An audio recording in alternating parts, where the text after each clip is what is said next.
Hello students, तो आज के वीडियो में हम डिस्कस करेंगे business and the characteristics of business. Okay, so previous video में हमने economic and non economic activities के बारे में डिस्कस किया था एंड आई होप कि आप लोगों को वीडियो में से बिल्कुल भी क्लियर हो गया था सब कुछ, इकोनॉमिक क्या होता है और नॉन इकोनॉमिक एक्टिविटी क्या होता है। सो आज हम बात करेंगे बिजनेस क्या होता है एंड बिजनेस के क्या क्या कैरेक्टरिस्टिक्स होते हैं। Okay, so without further delay let's start the topic. Okay, so business क्या होता है, तो मैंने आपको पिछले वीडियो में बताया था कि बिजनेस एक इकोनॉमिक एक्टिविटी होती है ना। It is an economic activity. अब इकोनॉमिक एक्टिविटी क्या होता है ये भी मैंने बताया था कि वैसी एक्टिविटी जो कि एक इंडिविजुअल परफॉर्म करता है और बदले में उसको क्या मिलता है, बदले में उसको मिलता है पैसा for the livelihood, right. So economic activity होती है बिजनेस।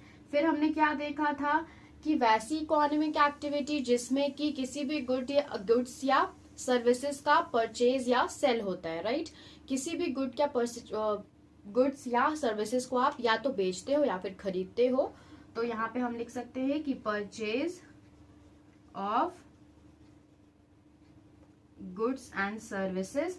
और फिर हमने क्या देखा था कि with the motive of profit earning, और उसमें आपका मोटिव क्या होता है, यानी कि आपका एम क्या होता है कि आप उससे प्रॉफिट अर्न करोगे, है ना।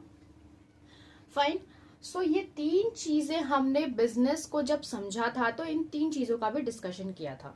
सो अगर एक स्टेटमेंट बोलना हो तो हम कह सकते हैं कि business is an economic activity where purchase and sale of goods and services are involved with the aim of profit making or with the motive of profit making।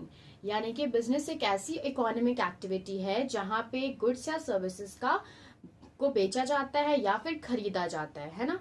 और उसमें जब आप उसको बेचते हो तो उसमें आपको मिलता है प्रॉफिट, राइट। अब प्रॉफिट क्या होता है ये हम थोड़ा बाद में डिस्कस करेंगे, जब हम इसके कैरेक्टरिस्टिक्स के बारे में डिस्कस करेंगे तो हम इन डेप्थ स्टडी करेंगे, मतलब इन डेप्थ डिस्कशन करेंगे प्रॉफिट के बारे में। फाइन। तो बस बिजनेस को इतना समझ लीजिए कि बिजनेस एक ऐसी इकोनॉमिक एक्टिविटी होती है जिसमें कि आप सामान को बेचते या खरीदते हो और बदले में आपका मोटिव क्या होता है, आपके दिमाग में क्या होता है कि हम उसको बेचेंगे तो हमको मिलेगा प्रॉफिट, है ना।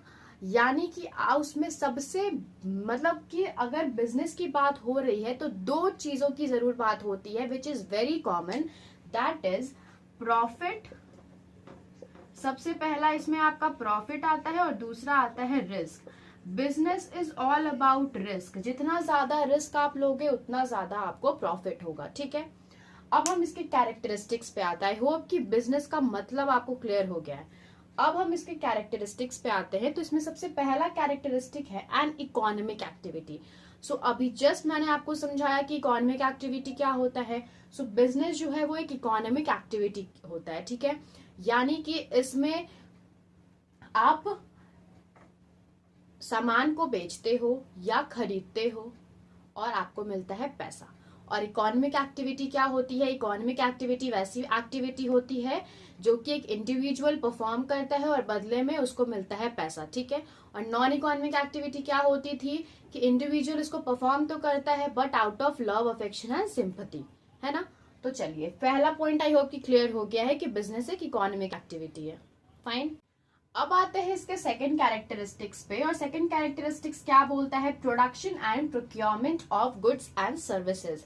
यानी कि किसी भी गुड या सर्विस का प्रोडक्शन करना, मैन्युफैक्चर करना या फिर प्रोक्योर करना। प्रोक्योर का मतलब क्या होता है, खरीदना, ठीक है।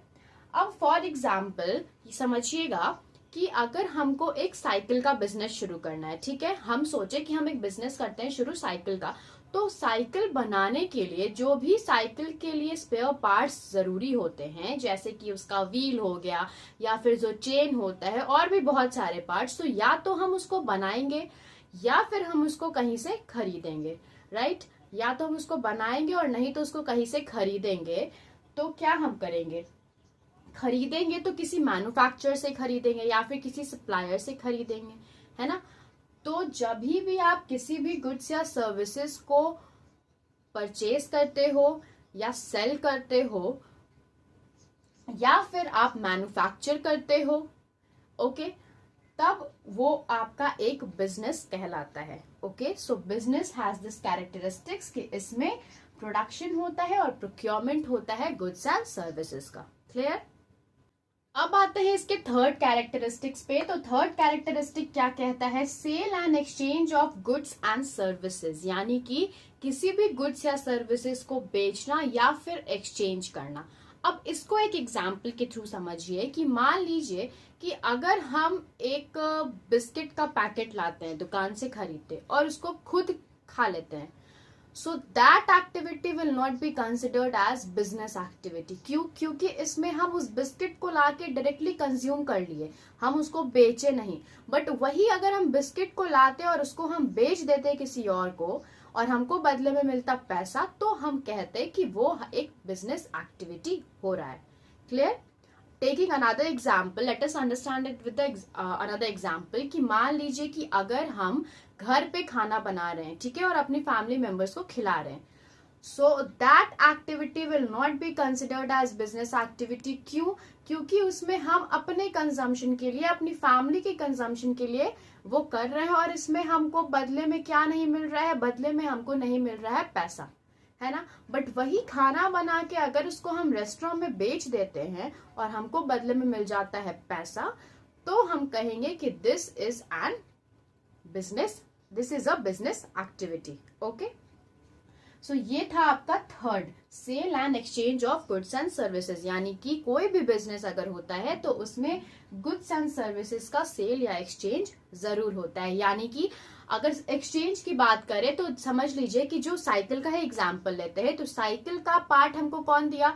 दूसरा मैन्युफैक्चरर, दूसरा सप्लायर हमको साइकिल के स्पेयर पार्ट्स दिया और उस स्पेयर पार्ट से हम एक साइकिल बनाए, तो वो हमको दिया, फिर हम बनाए और हम फिर बेचे।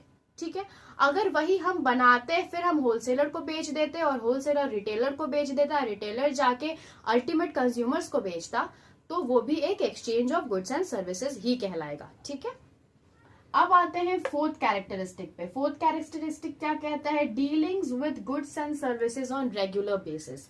रेगुलर बेसिस का मतलब तो आई होप क्लियर हो गया होगा इस लाइन से कि कोई भी गुड्स एंड सर्विसेज का जब आप परचेज कर रहे हो, प्रोक्योरमेंट कर रहे हो, सेल और एक्सचेंज कर रहे हो, तो उसमें वो रेगुलर बेसिस पे होना चाहिए।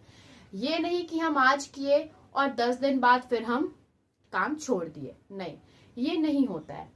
सो रेगुलर बेसिस पे business activity should be performed. Okay, like for example मैंने साइकिल के पार्ट्स बनाए, उनको बेचा, तो ऐसा नहीं है कि सिर्फ आज के लिए या एक महीने के लिए, नहीं, हम उसको कंटिन्यूअसली बेचेंगे। So then that will be known as the business activity. Okay, अब इसको भी एक और एग्जाम्पल के थ्रू समझिए कि जैसे मान लीजिए कि हम एक मोबाइल फोन है मेरे पास जो कि थोड़ा पुराना हो गया और हमको लेना है नया, तो अब उस मोबाइल फोन को हम अपने फ्रेंड को बेच दिए 20,000 रुपए में। ठीक है, वो हमको 20,000 रुपए दे दिया, हम उसको मोबाइल फोन दे दिया और उसके बाद फिर हम नया फोन परचेज कर लिए थोड़ा पैसा लगा के। सो वो बिजनेस एक्टिविटी में नहीं इंक्लूड होगा। क्यों? क्योंकि वो सिर्फ एक स्पेसिफिक डे पे आप कर रहे हो, एक स्पेसिफिक सामान के साथ, उसको आपने बेचा, आपको मिल गया पैसा, so that will not be considered as the business activity. Business activity कैसा होना चाहिए? Business activity should be on the regular basis. Okay, अब आता है next, that is profit earning. So मैंने आपको बताया था स्टार्टिंग में कि प्रॉफिट के बारे में हम डिटेल डिस्कशन करेंगे, तो यही वो पॉइंट है जहां पे हम प्रॉफिट के बारे में थोड़ा डिटेल में डिस्कस करेंगे। सो प्रॉफिट अर्निंग क्या होता है? तो बस एक चीज को क्लियर माइंड में डाल लीजिए कि profit is the reward of the risk undertaken. Okay, profit is the reward of the risk undertaken. अब इसमें आप बाय द बिजनेस भी ऐड कर सकते हो, अगर नहीं भी करोगे तो चलेगा। यानी कि जो आप रिस्क ले रहे हो उस पे आपको प्रॉफिट मिलता है, तब that is known as the business activity. Okay, जैसे कि मान लीजिए आपने मैथ्स में पढ़ा होगा क्लास 7-8 में कि CP minus SP minus CP equals to profit होता है ना। यानी कि जो आपका सेलिंग प्राइस है वो जब माइनस करते हो आप अपने कॉस्ट प्राइस से, तो जो डिफरेंस आता है that is known as profit. Taking an example, cycle का ही सेम एग्जाम्पल के through I will explain all the characteristics. तो वो साइकिल का स्पेयर पार्ट्स खरीदा आपने, उसके बाद उस साइकिल को बनाया, तो मान लीजिए कि उस सारी चीजों में आपको लग गया 5,000 रुपया, ठीक है, जस्ट एन एग्जाम्पल, 5,000 रुपया लग गया आपको। अब आप उसको बेचोगे कितना, 5,000 पे बेचोगे? नहीं, तो वो जो 5,000 आपको लगा that is considered as the cost price, यानी कि आपको वो सारी चीजों को कलेक्ट करने में, असेंबल करने में आपको लगा 5,000 रुपया, so that is your cost price. और उसको आपने बेचा कितने में? आपने उसको बेचा 7,000 में, ठीक है। तो जब आपने 7,000 पे बेचा तो दैट 7,000 इज योर एसपी, ठीक है। सो 7,000 आपका एसपी हो गया, 5,000 आपका सीपी हो गया, तो आपको प्रॉफिट कितने का हो गया? 2,000 का आपको प्रॉफिट हो गया, यानी कि profit is of 2,000 rupees. And सिर्फ एक स्टेटमेंट लिख सकते हैं प्रॉफिट के डेफिनेशन में कि profit is the reward of the risk undertaken. कि जो बिजनेस होती है उसमें अगर प्रॉफिट नहीं है, इसका मतलब कि वो बिजनेस ज्यादा दिन तक टिकने वाला नहीं है, ठीक है। बिजनेस में प्रॉफिट होना इज मस्ट, ठीक है, नहीं तो लॉन्ग टर्म सर्वाइवल बिजनेस नहीं कर पाएगी। कह सकते हो आप कि higher the risk higher the profit, ठीक है, एंड वाइस वर्सा, यानी कि जितना ज्यादा आप रिस्क उठाओगे उतना ज्यादा आपको प्रॉफिट मिलेगा। इस चीज को हम यहाँ पे कंसिडर करेंगे। एलिमेंट ऑफ रिस्क भी एक कैरेक्टरिस्टिक है, तो यहाँ पे भी हम इसके बारे में डिटेल डिस्कशन करेंगे। फाइन, अब हमारा नेक्स्ट कैरेक्टरिस्टिक है अनसर्टेनिटी ऑफ रिटर्न, यानी कि कितना रिटर्न मिलेगा वो हमको नहीं मालूम, उसका कोई गारंटी नहीं है कि हमको रिटर्न मिलेगा या फिर नहीं मिलेगा या फिर हमको लॉस ही हो जाएगा, है ना। सो कोई भी बिजनेस अगर स्टार्ट करता है तो उसमें क्या लगाता है? कैपिटल लगाता है, ओके। अगर कोई भी बंदा बिजनेस स्टार्ट करता है तो उसमें वो कैपिटल लगाता है, यानी कि पूंजी लगाता है। मान लीजिए कि अगर हम कोई बिजनेस स्टार्ट किए हैं जिसमें कि कपड़े का दुकान खोले हैं हम, ठीक है, कपड़े का दुकान का मेरा बिजनेस है, उसमें हम 2 लाख रुपया लगाए हैं ये सोच के कि ये जो 2 लाख है ये कल को मेरा 4 लाख हो जाएगा जब हम कपड़ा प्रॉफिट में बेच देंगे तो, ठीक है। लेकिन अब मेरा वो बिका ही नहीं कपड़ा, ठीक है, हम जो 2 लाख रुपया लगाए मेरा कपड़ा ही नहीं बिका, जितना हम चाह रहे थे, एक्सपेक्टेड हमको रिटर्न ही नहीं मिला। मतलब कि जितना प्रॉफिट में हम सोच रहे थे कितना में बेचेंगे और उसके बाद अपना 2 लाख रुपया कवर कर लेंगे, तो वो हमको हुआ ही नहीं। तो मतलब कि यहाँ पे क्या हुआ, यहाँ पे आपको लॉस हो गया, है ना। लॉस हो गया कि आप 2 लाख रुपए लगाए, आपको मिला क्या बाद में जाके? 1,50,000 ही, तो आपको 50,000 का लॉस हो गया। सो business involves uncertainty of return, यानी कि जितना आप उसमें लगाते हो जरूरी नहीं है कि वो आपको उतना एग्जैक्ट देगा ही जितना आप एक्सपेक्ट कर रहे हो, ठीक है। अगर आप एक्सपेक्ट करके चल रहे हो कि हमको बहुत ज्यादा रिटर्न दे देगा तो this is not going to happen. Even वो हो भी सकता है, ऐसा नहीं है। वही यहाँ पे कह रहा है अनसर्टिनिटी, कोई मतलब कोई गारंटी नहीं है कि आपको 2 लाख लगाया तो 2,50,000 मिल ही जाएगा। हो सकता है 3 लाख मिल जाए, हो सकता है कि 1,50,000 ही मिले। तो इसीलिए यहाँ पे रिटर्न का कोई सर्टिनिटी नहीं होता है, ठीक है। अब आते हैं लास्ट पे, that is element of risk. Element of risk का मतलब होता है कि कोई भी बिजनेस अगर खोलता है तो इसका मतलब है कि वो रिस्क पे ही खोलता है, बिकॉज उसको आइडिया नहीं है अभी कि हम जितना पैसा लगा रहे हैं हमको उतना मिल जाएगा, मेरा उतना पैसा कवर होगा या नहीं होगा। यही सेम एग्जांपल लेके हम समझते हैं कि 2 लाख रुपया हम लगाए, एक शॉप खोले कपड़ों का, गारमेंट्स का शॉप खोले, 2 लाख रुपया लगाए और उस 2 लाख में हमको सिर्फ 1,50,000 ही मिला, ठीक है। तो यहाँ पे क्या हो रहा है, आपने रिस्क तो लिया 2 लाख का, बट आपको मिला कितना? 1,50,000। अब वैसा क्यों हुआ? हो सकता है किसी अनडिजायरेबल इवेंट के कारण, यानी कि अनफोर्सीन सर्कमस्टांसेस के कारण वो आपका रिस्क जितना आपने लिया था वो आपका नहीं हो पाया, उतना आपको मतलब पैसा नहीं मिल पाया, ठीक है, रिटर्न नहीं मिल पाया। So business is all about risk, higher the return.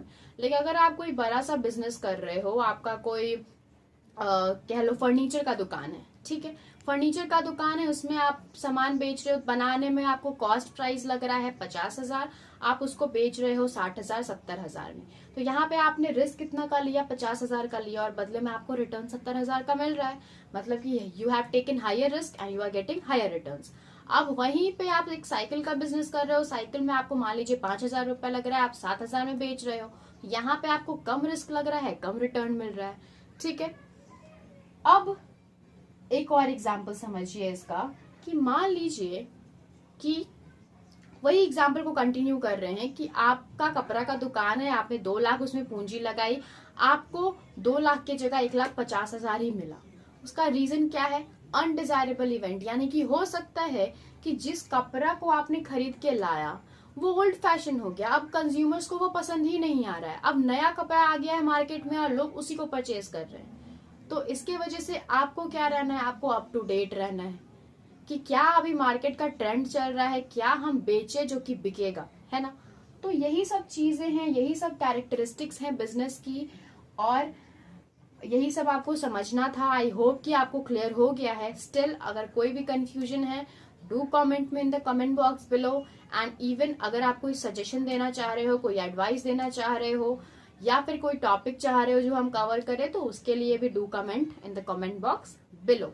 And if you liked our video, do not forget to subscribe to our channel and hit the bell icon, and do like to our channel, okay? Till then, till that time, stay safe, stay home.